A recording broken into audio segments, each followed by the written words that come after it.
I got up out of my easy chair, went to the kitchen, did whatever I was going to do, came back to the living room, and when I hit the doorway is when somebody with a ball bat hit me in the chest.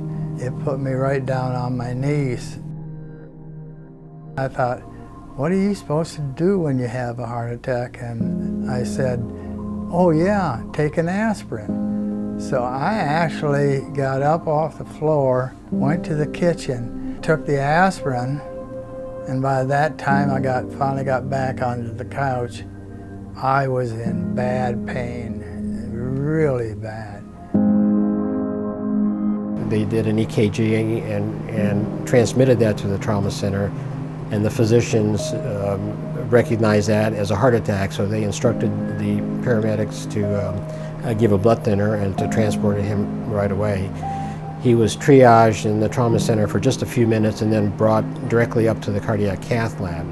While he was still at home, the cardiac cath lab crew was activated, so knowing that he was having a heart attack even before he came to the hospital allowed us time to get the procedure room ready.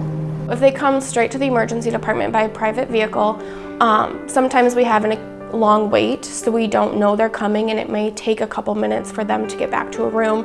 If they do come by ambulance, we get notified ahead of time, and we make sure a room is ready, and we make sure all of our supplies that we need are at bedside. If they call 911, the paramedics do the EKG in the field, they're able to call that, and we know what they know what they're coming to the hospital with. We get just maybe 5 extra minutes, and that can make all the difference. One of the arteries in his heart was completely plugged by the procedure that we performed, and then we were able to open that up and put a stent in.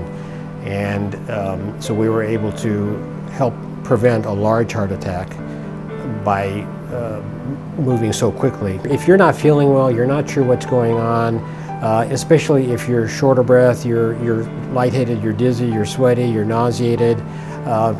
Some people just say, I just feel sick. Certainly that's a situation where you don't want to get in the car and start to drive yourself, and don't even take the time to maybe call your neighbor or have somebody come over and drive you. You need to call the first responders, have them come and get you, have them evaluate you. Sometimes en route, not everything goes as planned, so the EMS staff is there. They can start IVs, give meds. They can get an EKG done en route, so our doc here can look at that, and as soon as they know, they can notify cath lab to get them in and ready. You don't even second guess it. It's something that I'm going to say saved my life. I'm just lucky to be here.